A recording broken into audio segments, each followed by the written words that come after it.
Bem-vindo ao Torá na Alma, e esse é o quadro Ciclo da Torá. Tohu Vavohu. Em Gênesis, capítulo 1, versículo 2, o texto nos apresenta uma expressão muito específica no hebraico, Tohu Vavohu. Essas duas palavras não significam apenas sem forma e vazio, como muitas tradições simplificam.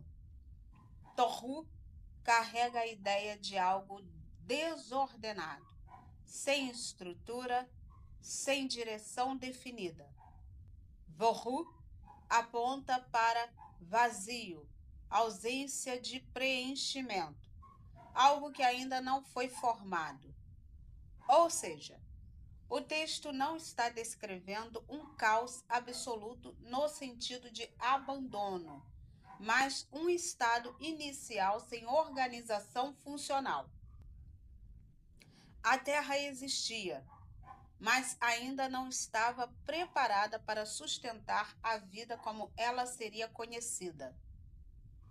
E é nesse cenário que o texto continua.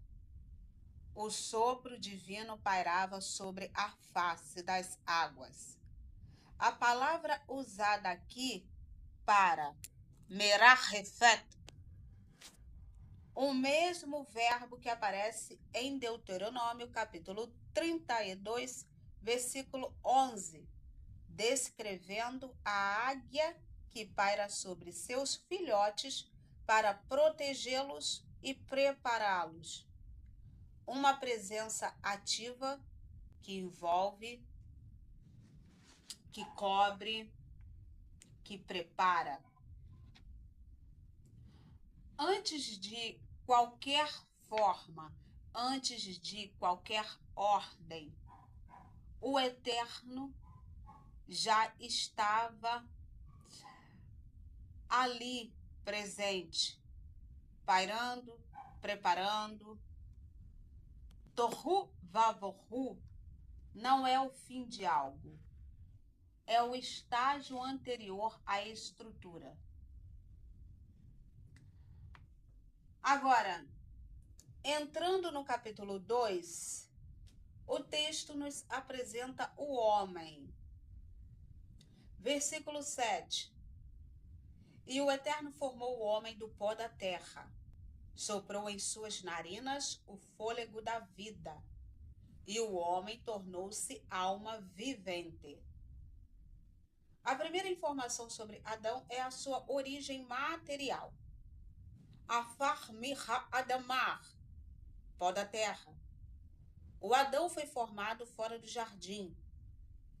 Primeiro veio a ordem, depois veio o jardim e, por último, o Adão. Ele não foi criado divino, foi tirado da terra. Isso revela a natureza do homem. O Adão é feito da mesma matéria do planeta Terra, dos mesmos elementos.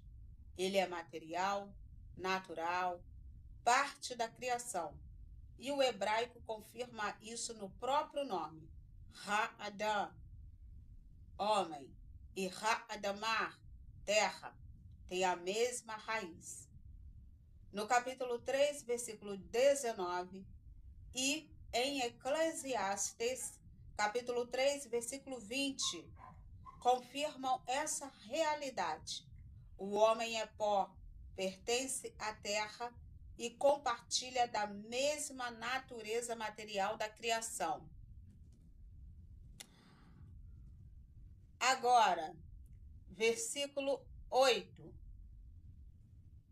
E havia um lugar, o Éden. O Éden é um território. O jardim foi plantado dentro dele. São realidades distintas. O Éden já existia. O jardim foi preparado intencionalmente dentro desse território. Sigamos. Versículo 8. Caim faz sua escolha. Se você fizer o bem, há elevação.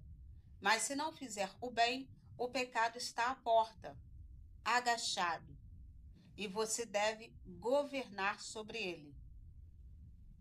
A palavra para pecado é hatat e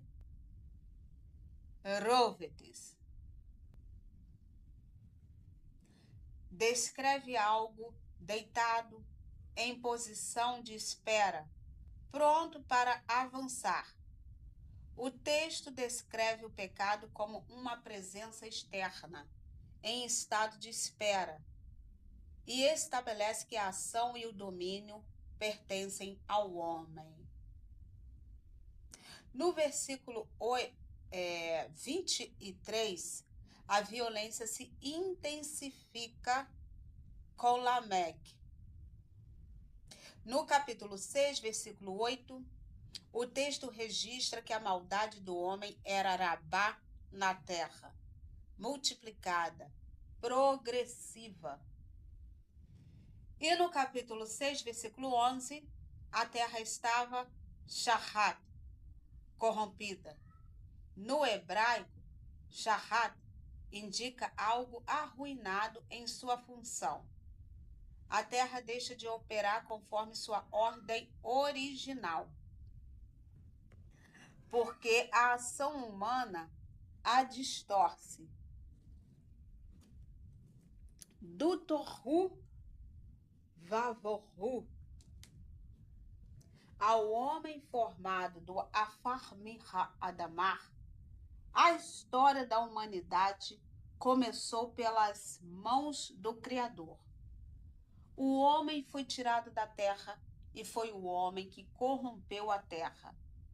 A violência se multiplicou, a maldade se espalhou e tudo se tornou shahat, corrupção. Mas, no meio da corrupção, o Eterno encontra um homem, Noé, um homem de Rem, um tzadik em sua geração. E quando tudo parecia perdido, o favor divino abriu caminho para um novo começo. Esse foi o nosso ciclo da Torá. Se você gostou, curta, comente e compartilhe. Siga o canal e ajude esse conteúdo a alcançar mais pessoas. Shalom.